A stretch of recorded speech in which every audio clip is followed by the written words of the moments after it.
defend yourself with the art of walking stick self-defense. This is the Irish Shillelagh. I also have the Japanese or Okinawan version, just a basic dowel rod. It's 36 inches. But this is also known as the Hanbo, which is just a shorter staff. These are usually 36 inches. You can see they're exactly the same. The technique that you use with each one, for me, is gonna be the same. We're gonna incorporate or blend the art of walking stick self-defense from different styles. The first thing that I want you to see is that you can immediately employ your walking stick in self-defense by simply turning your wrist and lifting the tip up between his legs. You can immediately strike there or maybe into the chin. If he's reaching for you, smashing into his hand, but you can very quickly, with your hand on the top of your stick, either slide it down a little bit and snatch it up, or if it has the knob like this Irish Shillelagh, you're gonna just, from here, twist your hand up. It's a very fast, explosive.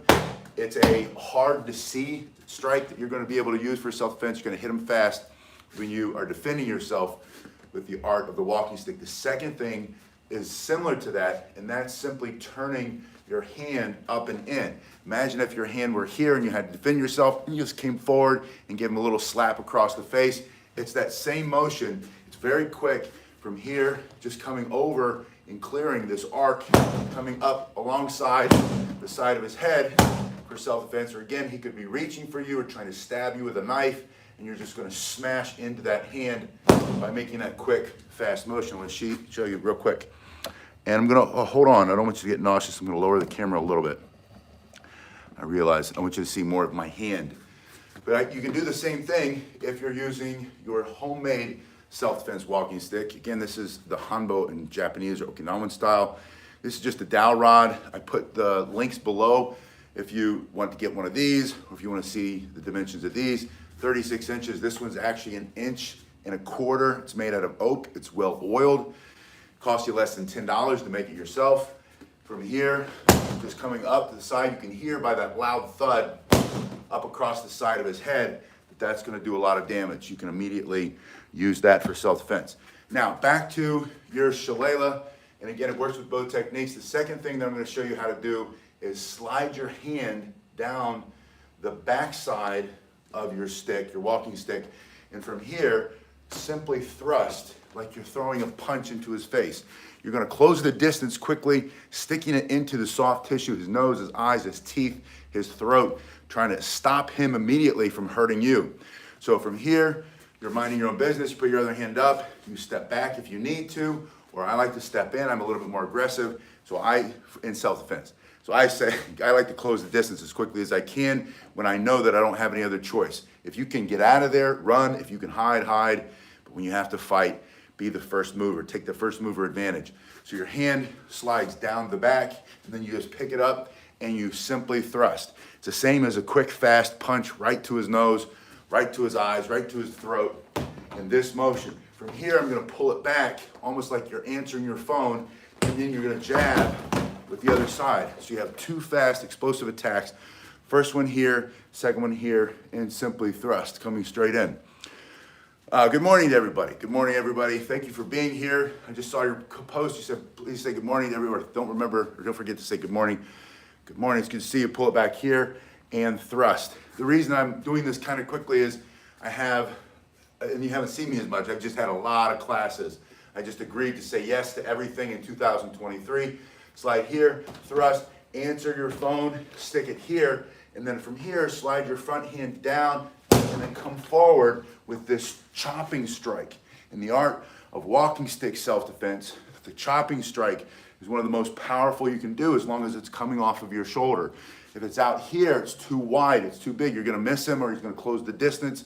It's too slow. From here, coming off the shoulder, all the strikes, you can come from one side or the other side. You can change hand positions. They can be like you're doing a push-up, or you can have the split grip. It works both directions, both ways. This one with the split grip is always a little bit stronger, but if you need to, this is also gonna work, especially when you have this hard piece of wood right here, this big knot. Inside the Irish Shillelagh, traditionally, there's lead. It's filled with lead, meaning that it hits a lot harder for self-defense. Yeah, and you said you're glad I'm getting a lot of business. I'm not necessarily getting a lot of new business. I'm just saying yes to filling in little classes here and there. So it's like drips and drabs, but it's better than just waiting. Morty's from Israel. It's about how and when. I'll have to go back. I'll read that again in a minute. The comments disappear too quickly. So you have this thrusting motion, this position. I also want you to see that you can simply get it into your front hand, and anytime you're afraid that he might take that stick out of your hand and hit you with it, which is a good, healthy fear to have, you need to remember to anchor it to your body. If it's anchored to your body, if your hand and the stick is touching your body, from this position, he's going to have a hard time pulling it out because he has to pull your whole body forward. If your hand is not anchored, then you're going to be doing one of these back and forth. And if he's stronger, or if he grabs it faster than you expect, he can rip it out of your hands and you're in trouble. But if you anchor it to your body from here, you can step in with that thrust and adjust the direction or the angle of your thrust. If you want to stick it through his throat for self-defense, you want to stick it into his face, stick it into his solar plexus, stick it right into the groin or that thin piece of muscle between the belly button and the privates. That's going to put most people on the ground. So by anchoring it here, and then if he does grab it, you're going to make a turning motion with your front hand like you're stirring the pot. You're going to stir and push down. So you stir and it goes down. Once you turn it like this, if he's on the other end, his arms are going to cross, and then he's going to break you're going to break his grip. He's not going to be able to hold it. Benjamin says, thanks for all you do. Thank you for being here. I really appreciate that. So from this position, snatch it up between his legs, pop him real quick, get into the front hand, simply thrust. Pull it into your shoulder and do a chopping motion into the side of his head, into his neck, into his upper arm. You can, and again, you're just changing wherever you want that strike to go. In the art of self-defense with a walking stick, you always use that front hand to put it where you want it to go. The back hand is always a pulling motion to accelerate and to increase the power of that strike. So if you're pulling with your hand that's holding this, the back of the stick, and the front hand is directing where it's going, you go from one shoulder to the other shoulder. Whichever hand is in front is directing the angle of attack.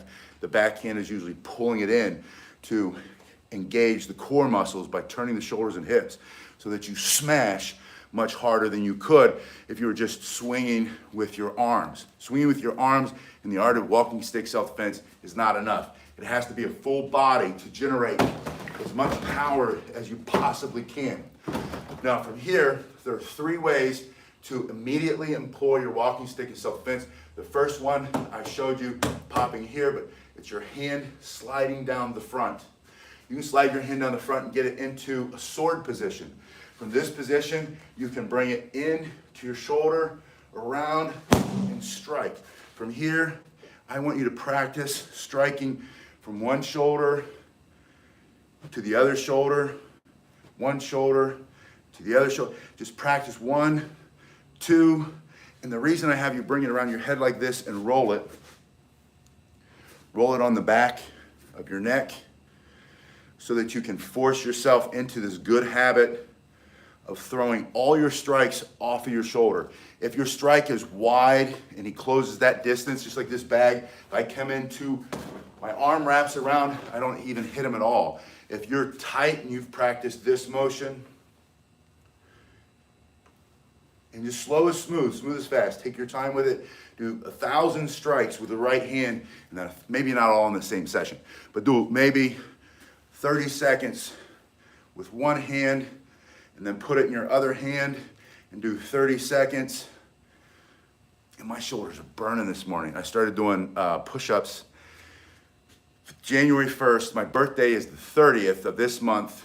So on the 30th of every year for as many years, I don't know, probably 10 years or more, I try to do 1,000 push-ups a day, every day of however old I am, how many years. So this year I'll be 50, goodness, I'll be 52. So that's 52 days of 1,000 push-ups a day. But I start in January with 250 the first week. Second week, I go up to 500. And I normally do a lot of push-ups anyway, so it's not like I'm starting from scratch. So this week I'm up to 500 push-ups a week. And then next week, the week before my birthday, I'll hit 750. And then starting January 30th, that's my birthday. If you guys want to join me, please. Put in the comment section below if you're going to join me on the push-up challenge. And don't start, if you haven't done a lot of push-ups, don't start with 1,000 a day. Start with 100 a day and work up. If you have really poor push-up technique, start with 5 sets of 5. Get 5 really good ones. Now, from this position, coming off the shoulder, and I wanted to switch back. This is actually heavier than the other one. I have this weird thing that if something hurts, I like to do it. Or if I don't want to do it, I force myself to do it. Now, from this position, with the other hand in front. So I said you can slide your hand down, get it in the sword position. You can thrust. You can bring it off that shoulder very explosively and stop. You maybe want to go to the knee or go lower in the body. From here, you can also get that other front hand on it, and you have a more powerful thrust, harder for him to take it away. If he tries to, lock it into your body, turn and push down, and then knock him off. But from this position, you can lift your back hand. From here, I keep it on this so you can see it, lift it to here, and now you have a block. So from this position, he comes in with a punch. You're going to intercept with this block. He comes in, he's swinging something at you. You can intercept with a block and then bring it from that shoulder straight forward, an explosive strike. Or from here, you can bring it with 2 hands and an explosive strike. Coming either straight down, knock him out, hit him in the operating system. In the art of self-defense using your walking stick, you can also bring it from one side to the other side, just like you're using the Japanese style sword.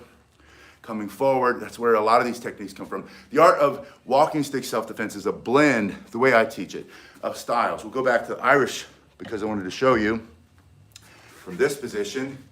One of the common Irish techniques is also an intercepting block, but notice my hand is here. It's instead of a split grip, a lot of times it's going to be here. I can push up, you can push down, you can push from one side to the other side, intercept.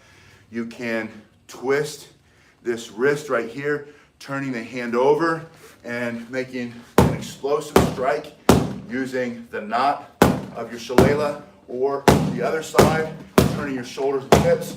Very explosive. You hit and you pop back off of this hand, turning from one side to the other side, bringing it down on top. If your hand slides down the back, you can bring it up in a blocking motion. From here, you can block. You can slide even higher, and you can bring it around and strike with the heavy knot. So from here, taking out the knee, going into the body, going higher into the head. But you can do this blocking motion. You can turn into this hand. You have the thrusting motion. There's the twisting again, bringing it down on top, bringing it down on top with the knot. They all work. The first way was sliding down the front. Second way is sliding down the back. The third way is you might be carrying your walking stick like this. Maybe you're not leaning on it, you're just carrying it for protection. You have it in the hand here. Here comes the threat. You say, hey, you're getting too close to me, back up. You can immediately turn, palm up. Now it's in the other hand. You're too close to me, back up. I will defend. And then you have to put actions to words, right? I like to say, every year, I remind myself, I write this down every day, so I remind myself every day.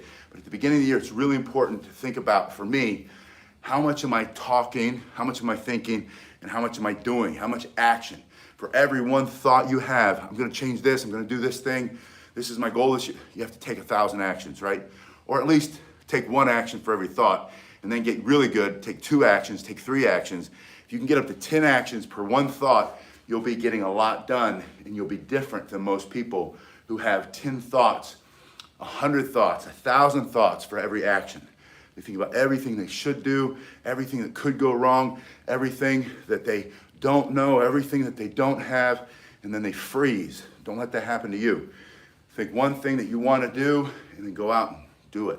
And do it poorly at first, and keep going. Now practice this motion. If you have your hanbo, or your walking stick for self-defense, you can practice just sliding with your hand open, turning, your hand sliding from one side to the next, and then you turn it into a strike from here, and then you can bring it up and over your head, striking, and then you can turn it into a block and a strike, pull. And again, that block that we did earlier that you were doing is this. The back hand comes up. Your front hand is just a pivot point. From here, you can pull it up a little bit to intercept, and then as you strike, there's the switch of the hands. So blocking here and switching the hands. Blocking here and switching the hands. Block here, switch, block, switch. And that's a really good way to get your hands above your head, get your heart rate up. Once you get that motion, start to put the foot with it. When you come forward with your right foot or your right hand striking forward, put your right foot forward, then you switch, put your left foot, put your right foot, put your left foot. Those are just some of the basic ways that you're gonna learn how to fight for self-defense with your walking stick. When you defend yourself, the art of walking stick self-defense. It's super simple. You wanna keep it simple. There are a lot of things you can do. If you subscribe here, I put a lot of these up, and a lot of them have different training techniques in it, different workouts. A lot of times we do the same thing over and over because you will defend yourself with the basics. You're never gonna defend yourself with super fancy techniques. Look at Aikido. Aikido is the most beautiful martial art to watch. It's also the most ineffective, in my opinion. It has zero value for self-defense, in my opinion, in my experience. And exactly, good point. The 1/4 of a second can go either way.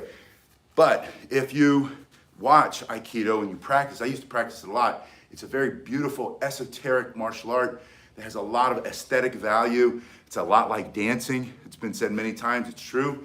Steven Seagal can do so many great things with self-defense in the movies.